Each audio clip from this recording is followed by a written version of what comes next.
मित्रों, आज महाकुंभ में हम आपको दर्शन कराने वाले हैं माँ आनंदमयी के आश्रम या कैंप के।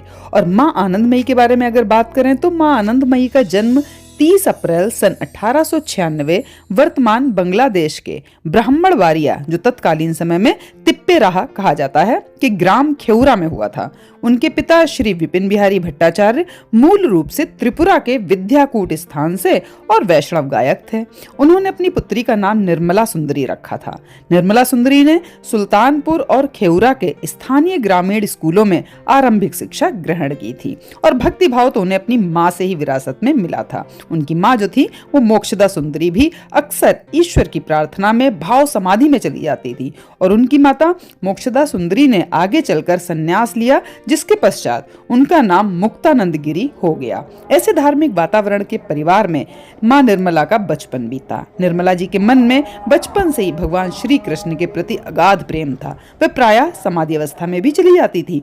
ऐसे में उनका संबंध बाहरी जगत से टूट जाता था और उस समय की बाल विवाह की परंपराओं के चलते 13 साल की उम्र में उनका विवाह रमानी मोहन चक्रवर्ती से हो गया था। निर्मला ने गृहस्थ जीवन की समस्त जिम्मेदारियों को सामान्य रूप से निभाया, परंतु भक्ति के भाव में विभोर होकर समाधिस्थ हो जाने का क्रम उनका चलता रहा। इससे वह जो कार्य कर रही होती वह अधूरा रह जाता था। परिवार और आसपास के सभी लोग उनकी इस अध्यात्म की चेतना को पहचान गए थे। यहीं पर उनके एक पड़ोसी हर कुमार ने उन्हें माँ कहना शुरू कर दिया। हर कुमार को लोग पागल कहा करते थे, लेकिन उसी ने सबसे पहले निर्मला को माँ की मान्यता दी और उनकी आध्यात्मिक श्रेष्ठता की घोषणा की। हर कुमार ने निर्मला को मां के रूप में संबोधित करना और सुबह शाम श्रद्धा पूर्वक प्रणाम करना शुरू किया। सन 1925 में अंबुबाची पर्व पर निर्मला अपने पति के साथ रमणा के सिद्धेश्वरी काली मंदिर में पूजा करने गईं। मंदिर में वह भक्ति भाव समाधि में डूब गईं। उनके हाथों से अपने आप बन रही तांत्रिक मुद्राओं तथा चेहरे की दिव्यता देखकर उनके पति समझ गए कि वे पूर्व जन्म की कोई देवी हैं। उन्होंने तभी अपनी पत्नी से दीक्षा ली। निर्मला ने अपने पति को भोलानाथ नाम देकर साधना के पथ पर भेज दिया और बाद में वह इसी नाम से प्रसिद्ध हुए। मां निर्मला की सिद्धियों और साधना की चर्चा पूरे देश में होने लगी थी। इसी समय परमहंस योगानंद जी ने अपनी विश्व प्रसिद्ध पुस्तक एन ऑटोबायोग्राफी ऑफ ए योगी नामक पुस्तक में उनके भजन कीर्तन चैतन्य महाप्रभु की याद दिला देते हैं, ऐसा लिखा था।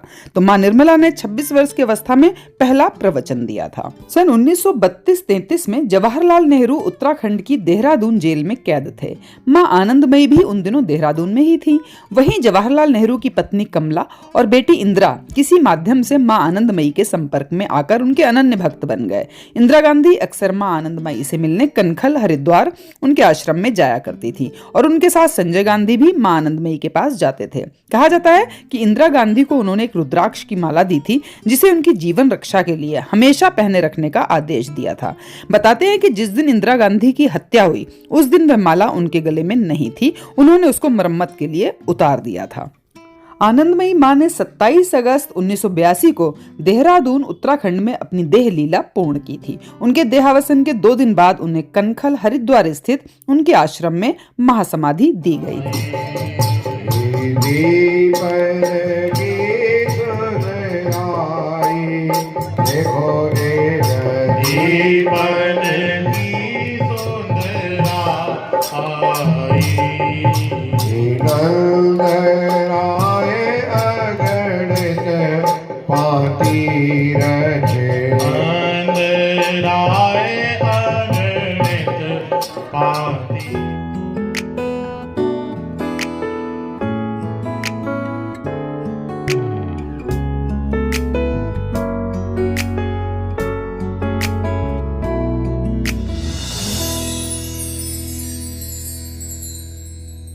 डिवाइन लाइफ सोसाइटी के श्री शिवानंद सरस्वती जी उन्हें योग गुरु और संत की उपाधि देते हुए कहते हैं कि वे भारतीय मिट्टी का सबसे उत्तम फूल हैं। तो चलिए अब निकलते हैं इस आश्रम से बाहर और आपको ले चलेंगे हम किसी और भी जगह पे। लेकिन देखिए बाहर कितना सुंदर संगीत बजाते हुए लोग हैं, एक बार आप इनको भी सुन लीजिए।